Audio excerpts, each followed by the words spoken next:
Next question asks by Nawaz Sharif from Calcutta. Which is the most difficult question posed to you so far in your life? This is the question. This question, which is the most difficult question posed to you so far in life, is the most difficult question in my life. Yes, there have been difficult questions. I can narrate many.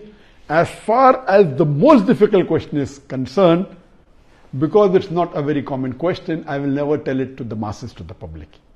Because such questions are so difficult, so attacking, and if it's not common, why should I make it public? Alhamdulillah, I have the answer, and Allah helped me. It's through Allah's help I got the answer. This I only discuss with the scholars and the fuqahas. And I asked them, what is the answer? And I've asked this to maybe 50 or 100 people who are scholars and people of knowledge. And unfortunately, the most difficult questions have not been answered because of the intricity, not because of the knowledge based, it is the intricity of the question. So those questions which are attacking Islam, and they're not common, and it's difficult to understand the answer, as a policy, even if you ask, I'll never tell you. That's only to be discussed with people of knowledge and the scholars. Yes, there have been many questions which are tricky. Many questions which may require logical answer, nothing to do with Islamic knowledge. And there are many. I'll just give one example to you. I don't say it's the most difficult, but it was a tricky question. And I remember, I think it was in the year 2014 or somewhere close to that in Dubai. After my lecture in Dubai, there were about 15,000-20,000 people in the audience. There's a lady who's a non-Muslim who asked me a question.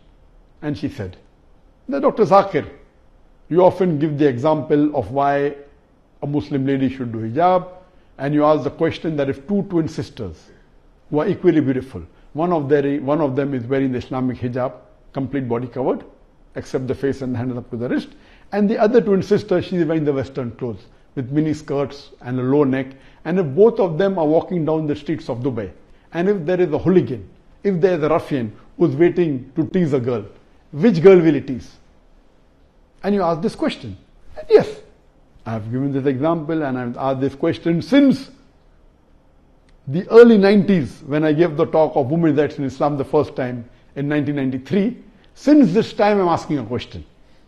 And I've asked this question in public forum that which girl will you tease? And always the answer has been, but natural, the girl wearing the Western clothes in mini skirt or low neck because she's attracting. And for 20 years, the answer has been same. Now this lady comes up and she repeats the question, but she says that according to me, the girl wearing the Islamic hijab would be teased. I said, why? She said, because the man would like to know what is behind the clothes.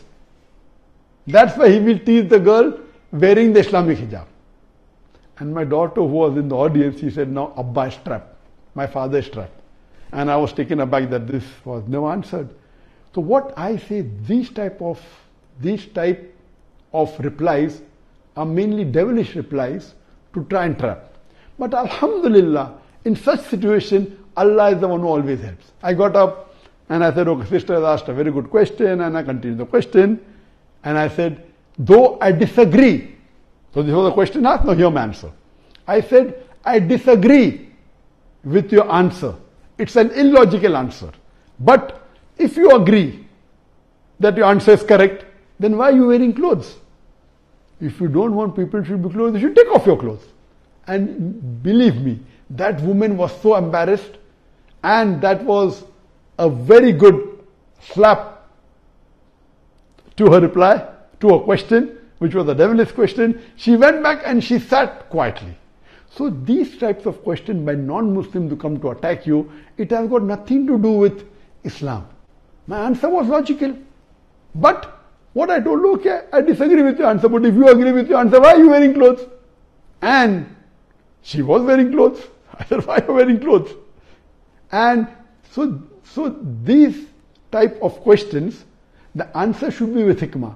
Udu ila sabili rabbika bil hikmah wal mu'azit al hasna wajad millati ahsan. Invite all to the way of thy Lord with wisdom and beautiful preaching, and argue with them in the ways that are best and most gracious. So such type of questions are many. Inshallah, if you see my videos and see my question answer session, you will find many of such questions.